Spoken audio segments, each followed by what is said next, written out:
Robin, go for it. So I was, when a client starts, they may consciously know where they're starting and consciously have an idea as to where they think the outcome is, consciously anyway. And you were saying just before you said all roads lead to Rome, that's what I was thinking, and also the big picture. So it struck me halfway through, there was kind of like the father issue, but there was also the topic of the island. Yeah. So kind of, let's say through the middle way of the session, I'm wondering, well, I'd suspect that if you went down one avenue, it potentially may lead to a whole different insight, whole different conclusion, as opposed to if you went down another one. How would you, or have you got any tips for a better guiding outcome for the resolution of that session? Yeah. Because if you do one, that might be a multiple session issue. Do you understand the gist of what I'm getting at? Yeah. So the best way to do it, stop trying to find the right question and just ask anything. And that's one of the biggest hangups with ACH. People say, well, it's just talk therapy, it's just counseling. No, it's not. We're strategic by not being strategic. I just don't care what question I ask.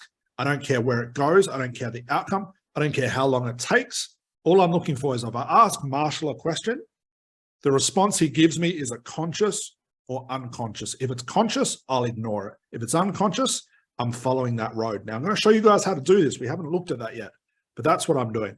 As soon as you start saying, what's the best question? Or how can I speed this up? How can I get to, you've already fucked the whole thing up because you're putting pressure on yourself.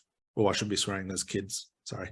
But that's the point. I just don't care. And it's not being rude to my clients. And this is quite a funny thing, guys. Think about this. You're doing your client a disservice by caring about them too much and caring about the outcome. Why would that be? What do you think that would be? It stops you asking the challenging questions, the real questions that you want to ask. Yep, stops you asking the real questions. That's a good one, the real questions. What else? Start relating to the client. Yes. And this is a big one. We'll talk about this on day 3. People always ask, stops you being present. Absolutely. People say, should I choose a niche that I have a background? Very, very difficult sometimes. I'm not saying don't, but just be aware of it. If you've got a background in it or a history with it, you turn into fix-it mode. And the worst thing you can do is try and fix your client, because you never will, because you own shit. So you got to judge between sympathetic and empathetic. The worst thing you can do is try and solve your client's problem, because it's not coming from them. You're trying to force them the way that you want them to live their life, and that's not your job. Go ahead, Robin. So I suppose then the question is, it might be with the testing that I've seen some of the demos you do, but when is enough enough? When are you satisfied that you've got a conclusion for that session? We'll look at that on day 2. I just wanted to jump forward because we were there, but realize what you guys saw was complete ACH. Sorry about that. Thank you. It just happened. We'll break all those different elements down.